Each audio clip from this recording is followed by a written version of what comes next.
আসসালামু আলাইকুম। আপনাদের সোমবারের ফুটবল টকে স্বাগতম। এখানে আমরা গত সপ্তাহে ঘটে যাওয়া অধিকাংশ ম্যাচ নিয়ে আলাপ আলোচনা করব। তো চলেন প্রিমিয়ার লিগ থেকে দিয়ে শুরু করি। হ্যাঁ, Arsenal the bottle club in premier league আবারও বটাল করেছে। এবার বোর্নমাউথের কাছে গত পৌষরের মতো এবারও বোর্নমাউথের কাছে নিজেদের ঘরের মাঠে 2-0 গোলে হেরেছে আর্সেনাল। এত সুন্দরভাবে বটাল করেছে তারা, এই কারণে পেপ গার্দিওলাকে অবশ্যই অভিনন্দন জানাচ্ছি। সে চেলসিকে 3-0 গোলে হারিয়ে দিয়েছে। এখন তার হাতে আরো একটা ম্যাচ বাকি আছে, আর এরপর তাদের একটা আর্সেনালের সাথে একটা ম্যাচ বাকি আছে। তো পেপ গার্দিওলাকে সুন্দর একটা সুযোগ করে দিল মিকেল আর্তেতা। মানে তারা এপ্রিল মাসে এসে আর্সেনালের যে কি হয় এটা তাদের মিকেল আর্তেটা জানে, আর তাদের দলের প্লেয়াররা জানে। এখন দেখার বিষয় কি কি করে তারা তাদের ফিউচার নিয়ে। হইতে পারে কষ্ট করে হলেও হইতে পারে এবার আর্সেনাল জিতে যেতে পারে প্রিমিয়ার লিগ। এখন আসেন আমরা ম্যান সিটি নিয়ে কথা বলি। সুন্দরভাবে তারা আর্সেনালের হারটা সুযোগ নিয়ে চেলসিকে 3-0 গোলে উড়িয়ে দিল। নিকো ওরাইলির অসাধারণ পারফরমেন্স। এই মৌসুমে নিকো ওরাইলি যা দেখাচ্ছে, পেপ গার্দিওলার দলটাকে সুন্দরভাবে টানছে হলো নিকো ওরাইলি। আর এরপরে মার্ক গুহির একটা গোল, আর কি ডোকু অবশেষে স্কোর শিটে নাম লেখালো ডোকু। পেপ গার্দিওলার হাতে আর একটা ম্যাচ বাকি আছে, একটা ম্যাচ কম খেলছে তারা। এখন 6 পয়েন্টের গ্যাপ আছে, দেখা যাক কি হয়, কিন্তু জমে গেছে।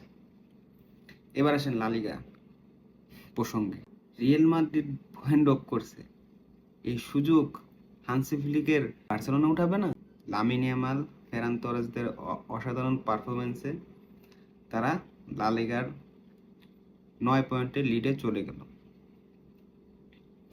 আর ফেরান তোরেস মনে হয় শেষ ডিসেম্বরের পর স্কোর শিটে নাম লেখালো। ভাবি এই মাদ্রিদে একাডেমি থেকে ইয়ামালের মতো প্রোডাক্ট কেন বের হয় না? আর বুঝাই যায় সে ওয়ার্ল্ড ক্লাস। ইয়ামাল যে ওয়ার্ল্ড ক্লাস, তার খেলা এটা টাচে বুঝাই যায়। আর অসাধারণ গোল, তার অ্যাসিস্ট। দেখা যাক চ্যাম্পিয়ন্স লিগে কি করে। সিমিওনের কপালে দুঃখই আছে। এই ফর্ম যদি দেখায় চ্যাম্পিয়ন্স লিগে হয়তো বা অ্যাটলেটিকো মাদ্রিদের সাথে বার্সেলোনা জিতে যেতে পারে। এখন আসি প্রসঙ্গে আসি। মানে এমবাপ্পের কি আসলেই আনলাকি? যেই টিমে যায় সেই টিমই অবস্থা খারাপ হয়ে যায়। তার আগে 5টা ম্যাচ সুন্দরভাবে রিয়াল মাদ্রিদ জিতে গেছিল।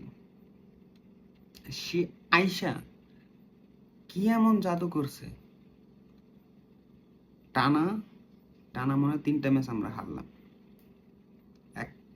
না, টানা 3টা ম্যাচ হারিনি, একটা ম্যাচে আমরা কি ড্র করলাম। দরকার আছে? আমি বুঝলাম না। মানে ম্যান সিটিকে হারাইলাম, হোসে মরিনোর বেনফিকাকে হারাইলাম, বায়ার্ন কিন্তু টপ ক্লাস। বায়ার্নের সাথে একটা ভালো একটা ফাইট দিলাম, জিরোনার সাথে এসে কেন আমরা ড্র করব? এত মিস মানে কি? মানে তারা কি ফিনিশিং করতে পারে না? ব্রাজিলের বিপক্ষে তো কি সুন্দর একটা ফিনিশিং দিল এমবাপ্পে। মাদ্রিদ এলে কি হয়? মানে তাহলে ডাইরেক্ট অফিসিয়ালি কই দিয়াই দে লিগ ট্রফিটা বার্সেলোনারে। আল্লাহ ভালো জানে গো, আল্লাহ ভালো জানে। জানি না, হয়তো বা এবার আর হবে না। বায়ান ব্যান জিতে যাবে। বায়ান যে যে ফর্ম দেখাচ্ছে, ওই যে 5টা গোল দিছে আবার বায়ান, আবার 5টা গোল দিছে লিগে তাদের। এবার আসি সিরিয়ার প্রসঙ্গে। ইটালি বিশ্বকাপে না গেলেও তাদের লিগ কিন্তু পুরো জমজমাট। অ্যালেগ্রির এসি মিলানকে 3-0 গোলে হারিয়ে দিয়েছে কে? উদিনেসে। ওয়াও। ইউভেন্টাস জিতেছে আটালান্টার সাথে। আর আর নেপোলিকে আর কি বলবো, আবারও ড্র করছে নেপোলি। রেকর্ড করতেছে, এখন খেলা চলছে ইন্টার মিলান আর কোমো দুই 2-1 লিডে আছে। আর বুন্দেসলিগার কথা তো আর বললামই না, ওখানে টপে কে আছে? অবভিয়াসলি বায়ার্ন মিউনিখ টপে এখানে বসে আছে। আমাদের বিএফএল, বাংলাদেশ ফুটবল লিগের প্রসঙ্গে, বাংলাদেশে এল ক্লাসিকো আবাহনী মোহামেডানে জিতে গেছে কে? আবাহনী লিমিটেড। গতবারের চ্যাম্পিয়ন মোহামেডান এবারে পুরো ধ্বজাভাঙ্গা অবস্থা। রেলিগেশনের থেকে মাত্র 1 পয়েন্টের লিডে আছে আমাদের কি?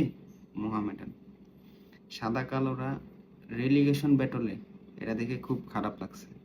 আদার্স ইউনিয়ন 2-0 গোলে ফকিয়াপুরকে হারিয়ে দিয়েছে।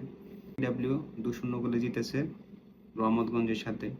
এরপর স্লাইড 2-1 জিতেছে বসুন্ধরা কিংস আরামবাগের সাথে। 2-1 সিঙ্গেল মার্জিনে ম্যাচটা বের করেছে। আর বাংলাদেশ পুলিশকে হারিয়েছে ফোর্টিস এখন পুলিশকে হারিয়ে সেকেন্ডে আছে। ফোর্টিসের আশা আছে এবারের লিগে ভালো কিছু করা। সেকেন্ড পজিশনে থাকলেও তার জন্য অনেক। তো অবশেষে আল্লাহ হাফেজ, ভালো থাকবেন। আর ভাই একটু ফলো করে দিলে কি হয় ভাই, ফলো করে দেন, একটু শেয়ার করে দেন, আর একটা কমেন্ট করে দেন। আপনার কমেন্ট করলে একটু ভালো লাগবে ভিডিও বানাইতে। আল্লাহ হাফেজ, থাকেন, বিদায়।